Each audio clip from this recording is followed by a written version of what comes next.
And welcome everybody to another edition of the GSMC Sports Podcast brought to you by the GSMC Sports Network. As always, I'm your host, Kenneth Gruenfelder, and it's great to have you guys here on this Friday, March 21st. We have a lot to cover on the show today. Before I get into all that, just want to remind you guys, as always, to tip or donate and get your comments recognized. Make sure to hit that super chat button in the chat if you want to see me acknowledge any thought or comment you may have throughout the live broadcast. Makes the show more lively, more entertaining between myself, the host, and you guys, the viewers. We appreciate you guys' viewership each and every day. So any contribution you can make to the show means the world to us as we put out content for you guys each and every day. And also, the other way to help out the show is by going to the link at the bottom of the show segment on the ticker, GSMCPodcast.net. That is GSMCPodcast.net. So let's get into what we are going to discuss for today. So we are going to start off the show. We're going to recap the games from yesterday, day one of March Madness. We'll take a look at the matchups for day two. And we'll take a look at some of the matchups also for this weekend because some of them, I believe, have been finalized as well. I'll talk about how my bracket looks currently. One of them actually is doing really well. There's one that's not doing so well, but we'll get into that. We'll talk about in the second part of the show the Dodgers being essentially the next villain in baseball and why that's beneficial for the sport of baseball. We'll talk about Najee Harris, his recent comments on leaving the Steelers. He joined the Chargers this offseason. I wanted to talk about his comments on the Steelers. And we'll get into the 5-year anniversary of Tom Brady signing with the Tampa Bay Buccaneers and just the impact that move had on the NFL. And then in the final part of the show, I'll continue my season overviews. Today we will be covering the Buffalo Bills. So let's get into the first topic, which is discussing yesterday's games. And, there were some good games. I think the one surprising upset was McNeese over Clemson. Now, I actually had Clemson going to the Sweet 16. So that, of course, ended up costing me in my brackets. But that was an interesting game, to say the least, because you had Clemson was awful in the first half. Awful in the first half. They put up 13 points in the first half. And I was looking at when I was looking at the articles on the recaps of the game, I'm trying to see because I took a screenshot of it because I wanted to read the stat. So, yeah, 13 points in the first half, and I wanted to see.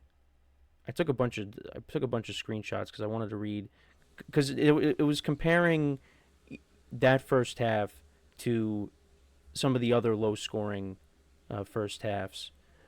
And, so first of all, credit to McNeese because that was their first ever NCAA tournament victory. And they made the tournament last year. They ended up getting knocked out. Will Wade, the coach, said that, they took it like it was a field trip last year instead of, being more focused. So, here they played really well in the game. Now, things got a little dicey at the end because Clemson had a late comeback, but they were still able to get the win. Clemson's here it is. So Clemson's 13 points at halftime nearly set a record in the shot clock era. The fewest points in the first half of a tournament game is 10 by Wake Forest against Butler in 2001 and by Kent State against UNLV in 2008. Yeah, it was a very ugly first half for the Tigers. And you look at what happens in the second half for them. I think they put up 54 points in the second half. They outscored McNeese in the second half. I think it was 54 to 38. I mean, and they came that close. They ended up losing by 2. If the game went a little bit longer, they, probably come back and win that game. But you could tell, like, McNeese was getting to the basket. They were having their way in the paint in this game. Looking at the stats, both teams really didn't shoot the ball well. McNeese shot the ball 43.5% to Clemson's 36.8%. So that's not great. 3-pointers, I mean, yikes. I mean, McNeese was 4 of 19. Clemson was 9 of 30. Free throws, McNeese wasn't very good. They were 50%. Clemson was 84%. McNeese out-rebound them.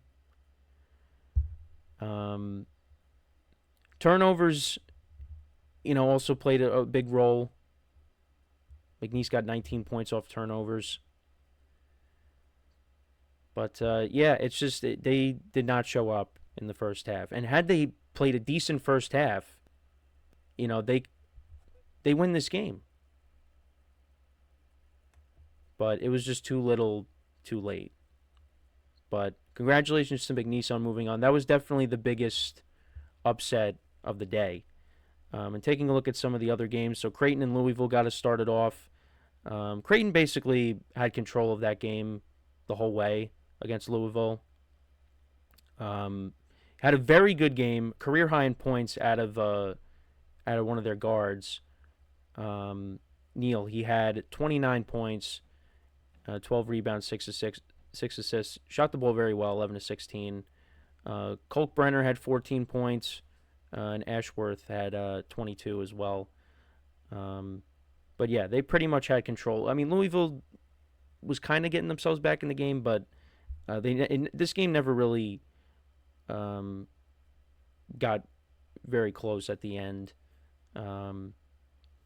Creighton, like I said, had control of the game for the most part. Looking at the 1 seed, so we did have a couple of 1 seeds play yesterday. Houston, they won 78-40 in their matchup. Auburn, they beat Alabama State 83-63. In the beginning, it was looking a little dicey. You also had Amar Knox. He was kind of trash talking with the Auburn bench early on. But Auburn, they took control of that game. Their top scorer in the game was Miles Kelly with 23 points. So they move on. They'll be playing Creighton, and a lot of people have Creighton upsetting Auburn, and I am one of those people. So I'm probably going to end up being wrong. Purdue won their matchup 75-63. That game was close for a little bit. Wisconsin won 85-66 over Montana. Gonzaga, I mean, they were up. They took a massive lead early on. They were up 13-0 before Georgia's first basket. It got to as much as 27-3. And then at the half it ended up being 48-27. They ended up winning 89-68. BYU won their matchup against VCU 80-71. That was, I think, another one where a lot of people had VCU upsetting BYU. Arkansas Kansas was a very good game. That was very entertaining. Towards the end of the game, they're trying to inbound the ball, and they had to waste 2 of their timeouts at the end. And Calipari was really upset with that, how that was handled. But that was a very close game. That came down to the end. But John Calipari, he moves on, and it's going to be him against Rick Pitino. Arkansas against St. John. So I'm looking forward to that game. Tennessee won their matchup as well, 77-62. Texas A&M, a lot of people were picking Yale to upset them. I was one of those people. Texas A&M ended up winning 80-71. Drake won against Mizzou 67-57. An 11 seed upsets a 6 seed.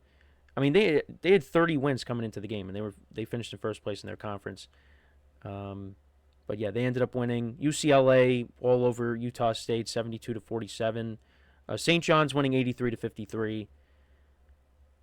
Like I said, they'll be playing Arkansas.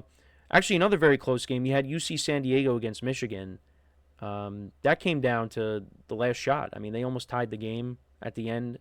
Actually, UC San Diego took the lead late at one point, but Michigan was able to come back and hold on. Because it was a tale of 2 different halves. Because Michigan outscored UC San Diego 41-27, and then UC San Diego outscored Michigan 38-27. Because I believe they did take the lead. Yeah, they took the lead late. It was 65-63, but then Michigan scored the final 5 points of the game, and they won by 3.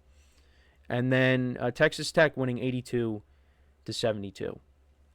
So they move on as well. So for today's matchups, now let me see. Is there any matchups that got finalized for Saturday? Actually, yeah. So we do have plenty. So McNeese is going to be playing Purdue. St. John's is going to be playing Arkansas. I'm looking forward to that. Michigan against Texas A&M. Drake against Texas Tech. Creighton against Auburn. BYU against Wisconsin. Houston against Gonzaga. And then Tennessee against UCLA. So that's what we got so far. And then for today's games, so starting at 12:15 Eastern Time, you got Baylor against Mississippi State. Alabama will be playing against Robert Morris. So I have Alabama and Mississippi State winning both of those games. Iowa State against Lipscomb. I got Iowa State winning. Duke is playing Mount St. Mary's. Got Duke winning. Memphis and Colorado State's interesting. Memphis is actually an underdog in this game. I did have Memphis winning. I picked St. Mary's against Vanderbilt. I do have UNC winning over Ole Miss. I actually have UNC going to my Sweet 16. So, we'll see what happens there. I think I have Grand Canyon upsetting Maryland. I had them advancing a couple rounds last year as well. They actually did win their first game last year. I got Florida winning, Kentucky winning. I do have the Lobos knocking off Marquette. I had Marquette in my Final Four last year. I think I have Arizona over Akron. UConn I have winning. Michigan State I have in my Final Four. I think I have Oregon winning, and then I have. I'm not sure. I have to double check. Do I have Xavier knocking off the Illini? I think I do. But I've done a few brackets, so one of them I have it one way. Just want to double check here. So I think. So looking at that matchup, oh no, I do have the Illini knocking off Xavier. So we'll see what happens there. But some entertaining games yesterday. Let's see what today brings us. Let me know what you guys think about the games from yesterday. What about the games today? Do you have any upsets? Let me know in the comments. So we are going to take our first break, and then when we come back, we will talk about the Dodgers being the next villain in baseball, or the new villain in baseball, and why that's great for the sport. So with that being said, stick around, and we'll be right back here on the GSMC Sports Podcast.